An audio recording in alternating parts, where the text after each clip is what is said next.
Raise your hand if you were ever in middle school. Raise your hand if you were ever in 5th grade. Kindergarten.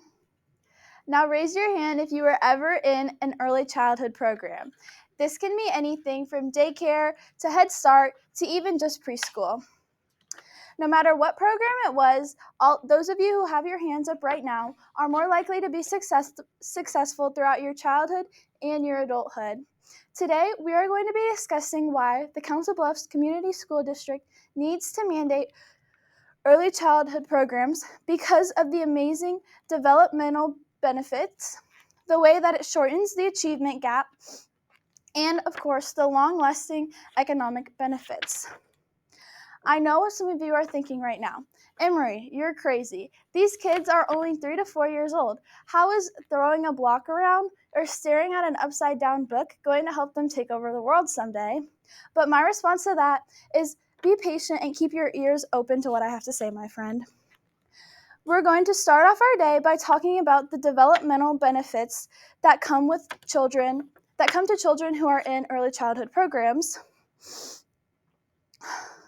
According to the NAEYC, or the National Association for the Education of Young Children, play is one of the most important ways that a child can learn. And most of you might think that a child can learn play on their own, but this just isn't true. Children need to be taught how to play, usually by other children. And for kids who aren't in any kind of early childhood program, this can be really hard for them because they have nowhere to get that socialization from. This is why it is so important for them to get into some kind of early childhood program so they're not only surrounded by peers who can teach them to play, but also teachers who can teach them play and other important developmental skills. Research has shown that early childhood programs help kids develop cognitive, social, and emotional skills, and it provides them a foundation for language, problem solving, and social interaction. So yes, even just throwing a block around can help a child learn their imagination and develop fine motor skills, and just holding a book, even if it's upside down, can give them the muscle memory that they need to be able to be reading by the time that they are in school. As we move on throughout the day, we're going to get into a more serious topic. The achievement gap is something that seriously affects kids who are either in a not very good early childhood program or who don't get into one at all. As of 2021, only 41.8% of U.S. children go to preschool.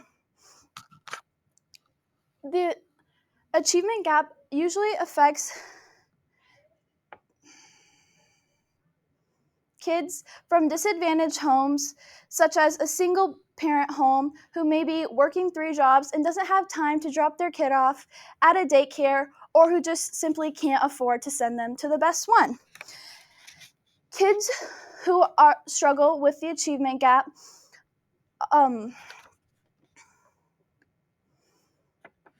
are usually behind their peers in school in a lot of skills. And this can be really bad for them because they can be discouraged to learn, which can label them as difficult or lazy.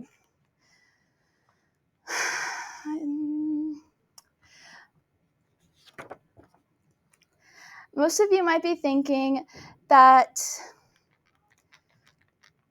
it costs too much money or time to be building these and enhancing these early childhood programs to get them to the point that they need to be mandated.